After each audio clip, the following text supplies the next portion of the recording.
On July 22, 2017, a 5-year-old girl was rushed to the hospital in a desperate race against time. Her grandmother had called 911, her voice frantic, her words barely coherent.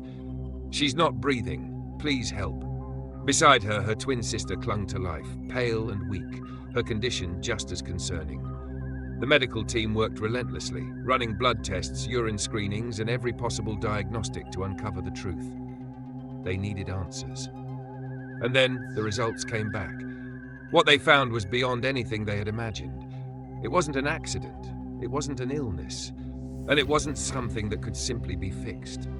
The toxicology report revealed a shocking discovery that would turn this tragic medical emergency into a full-blown criminal investigation. But how did this happen? Where were the parents? Why was the grandmother the one meant to protect them, the one calling for help? What secrets lay hidden in the days leading up to this devastating moment? The answers would unravel a story so unsettling, so heart-wrenching, it would leave everyone asking, could this have been prevented? When the ambulance doors swung open, paramedics rushed Maya Wilson into the emergency room. Her small frame lay motionless on the stretcher as the medical team sprang into action. Her heart had stopped, her eyes unresponsive, and every second was critical. The attending doctor immediately began chest compressions while others prepared the defibrillator. The tension was palpable, with the hum of machines and hurried voices filling the room. Nearby, her twin sister, Mila Wilson, was placed on another stretcher. Though conscious, she was pale and visibly weak. Nurses quickly inserted an IV and checked her vitals. She clung to a blanket, her movements sluggish, her wide eyes filled with fear and exhaustion. As Maya's condition worsened, the medical team worked relentlessly to save her. Compressions, injections, and defibrillator shocks blurred into a frantic effort, but her heart wouldn't restart. Every attempt was met with growing despair. Meanwhile, blood and urine samples from both girls were rushed to the lab for immediate analysis. The results, when they arrived, were staggering. Both children had dangerously high levels of oxycodone in their systems, a powerful and highly potent drug, especially lethal for children.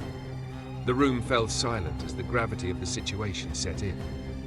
A nurse whispered, "How could this happen?" The attending physician reviewed the toxicology report again, his expression a mix of disbelief and anger. "This wasn't an accident," he said, his voice low but firm. "The levels were too high to be anything but deliberate."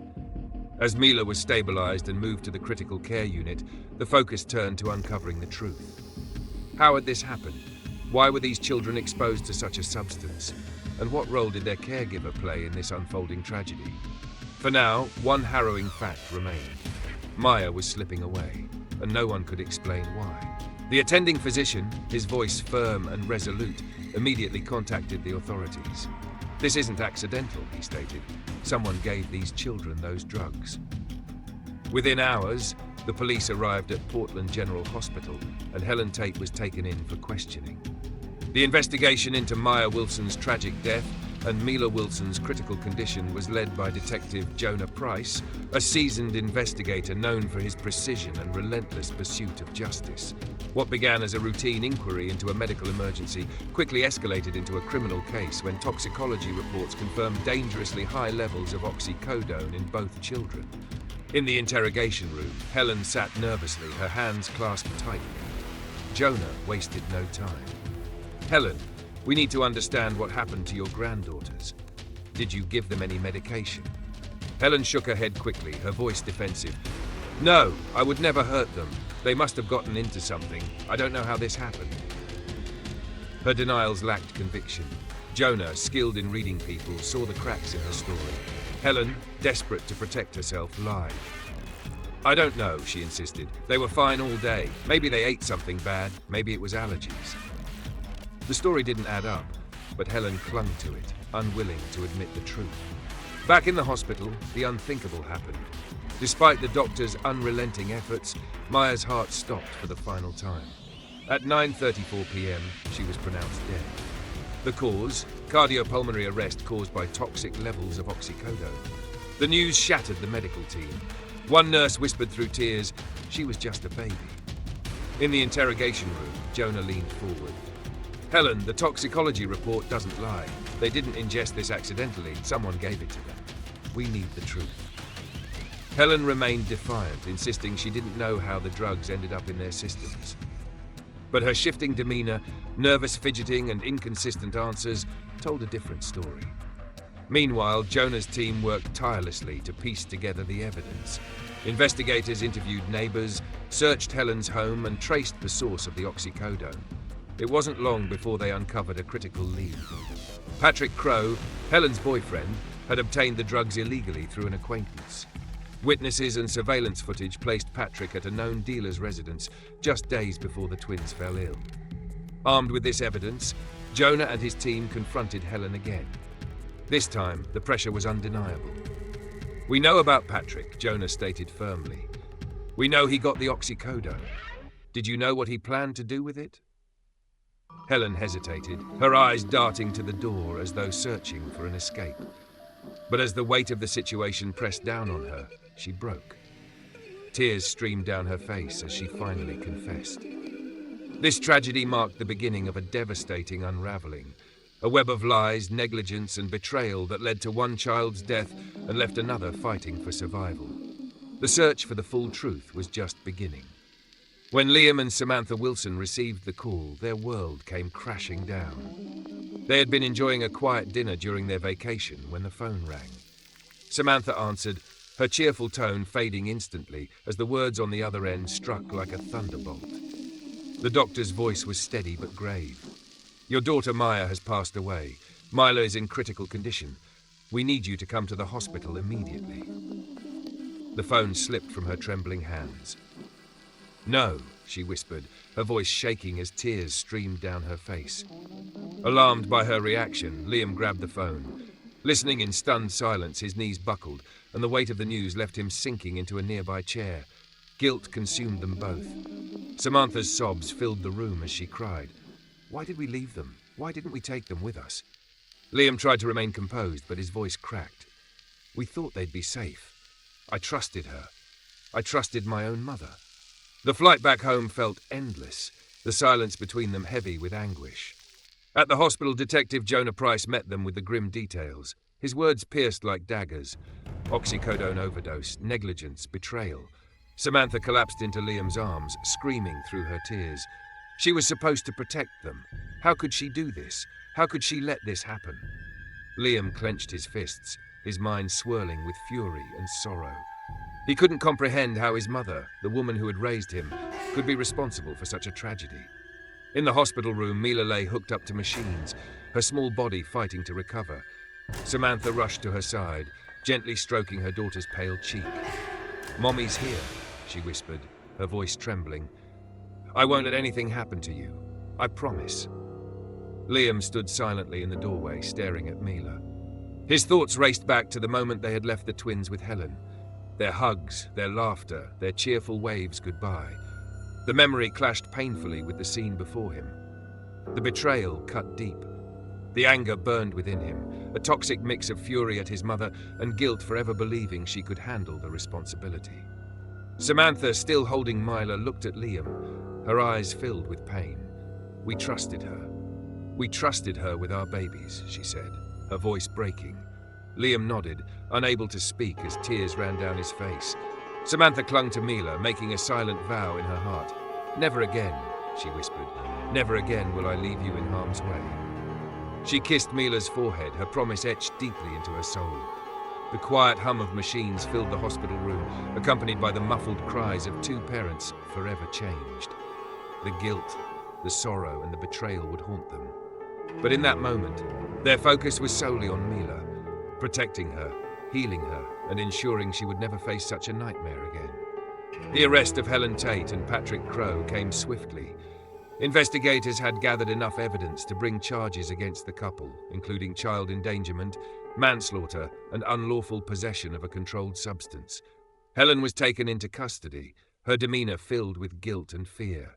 Patrick, however, displayed defiance, denying any involvement despite the mounting evidence against him. His attempt to feign ignorance crumbled when detectives presented phone records, witness statements, and surveillance footage, linking him to the illegal acquisition of oxycodone. During the trial, Helen's defense attorney argued she was a frail grandmother manipulated by her boyfriend. They claimed she had no understanding of the dangers of the drugs and had only sought to calm her granddaughters, relying on Patrick's advice. She trusted the wrong person, the attorney stated, citing her age and lack of medical knowledge as mitigating factors. The prosecution dismantled this defense piece by piece. They highlighted Helen's negligence, her failure to act as the children's conditions worsened, and her ultimate betrayal of trust. This wasn't ignorance, the prosecutor declared. This was reckless indifference. She had 5 days to stop, to call for help, but she chose to prioritize her own comfort and her boyfriend's over the lives of 2 innocent children. Patrick's defense attempted to minimize his role, claiming he never directly gave the children the drugs. But the evidence told a different story. Testimonies from the drug dealer who supplied the oxycodone and a clear trail of transactions left no room for doubt. He wasn't just complicit, the prosecutor stated. He orchestrated this plan and pressured Helen into carrying it out. As the trial unfolded, the tension in the courtroom was palpable. Liam and Samantha Wilson, seated together in the gallery, listened intently. Each detail was a painful reminder of the betrayal that had stolen one child from them and left the other scarred forever. When the verdict was delivered, the judge spoke directly to Helen. You invited those children into your home knowing full well you couldn't handle them. You had options. You could have called their parents, ended their stay early, or sought help. Instead, you acted in a way that directly endangered their lives. Helen was sentenced to 4 years in prison, a decision that shocked many in the courtroom. Patrick received a slightly longer sentence of 5 years for procuring the drugs and pressuring Helen into using them. For Liam and Samantha, the sentences felt like a slap on the wrist. Samantha, overcome with frustration, cried out, 4 years for taking my baby's life? For nearly killing my other daughter? That's justice? Tears streamed down her face as her voice cracked with grief. They'll serve their time and move on with their lives, but my family will never be whole again, she said.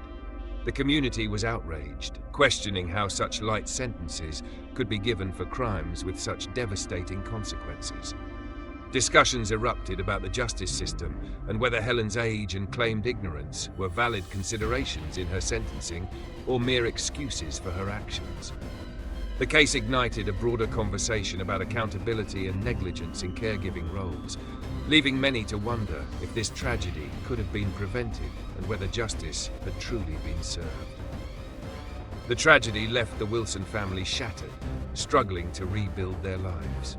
Mila, though physically recovering, faced a long road to emotional and mental healing. Her once carefree laughter was replaced by quiet moments of fear and confusion. Therapy became a necessary part of her life, helping her navigate the trauma she was too young to fully comprehend. Samantha and Liam, while focusing on Mila's recovery, grappled with the unbearable void left by Maya's absence. Every corner of their home carried memories of their vibrant daughter, her playful energy now a haunting reminder of what they had lost. Samantha replayed the moments leading up to their decision to leave the twins with Helen. If only we hadn't gone, she would whisper, the guilt consuming her. Liam, too, was tormented by the betrayal of his mother. The woman who had raised him had taken away his daughter. The weight of that realization hung heavily on him, and while he wanted to move forward, forgiveness felt impossible. Their relationship, already tested before the tragedy, faced even greater challenges as they mourned in their own ways. Grief counseling provided a lifeline, helping them process their shared pain. But it was clear that healing would take time and patience. The broader implications of the tragedy extended far beyond the Wilson family. The case highlighted the grave dangers of trusting controlled substances in the wrong hands, especially with caregivers ill-equipped to handle such responsibility. It raised urgent questions about the role of caregivers and the systems designed to protect children from harm. The importance of accountability in caregiving became a central topic in public discourse. Many saw Helen and Patrick's actions as a chilling cautionary tale of negligence and misplaced trust. Discussions about stricter regulations on prescription drugs and more rigorous oversight of caregiving roles gained momentum in the aftermath of the case. This tragedy became a stark reminder of how quickly lives can be changed and the pressing need for vigilance and accountability in safeguarding the most vulnerable among us. The story of Maya and Mila Wilson is one of heartbreak and painful lessons learned. It began with a family's simple desire for connection and rest, but spiraled into a tragedy that claimed one life and forever altered another. From the frantic moments in the hospital to the relentless investigation and emotional trial, this tragedy serves as a devastating reminder of how quickly lives can change. The sentencing, which many felt fell short of true justice, marked a controversial end to a case that left a community shaken. Lingering questions remain. What would you do in this situation? Could this have been prevented? And perhaps most haunting of all, did the justice system fail Maya and Mila? A family forever changed, a life lost, and justice that felt incomplete. Let this story stand as a powerful reminder of the precious lives we are entrusted to protect. Hey, before you go, don't forget to hit that subscribe button. Join our amazing community and stay connected with fresh content every single day. It's free, it's easy, and it guarantees you'll never miss out on the stories, insights, and adventures we share. So go ahead, click subscribe, and let's make every day unforgettable together.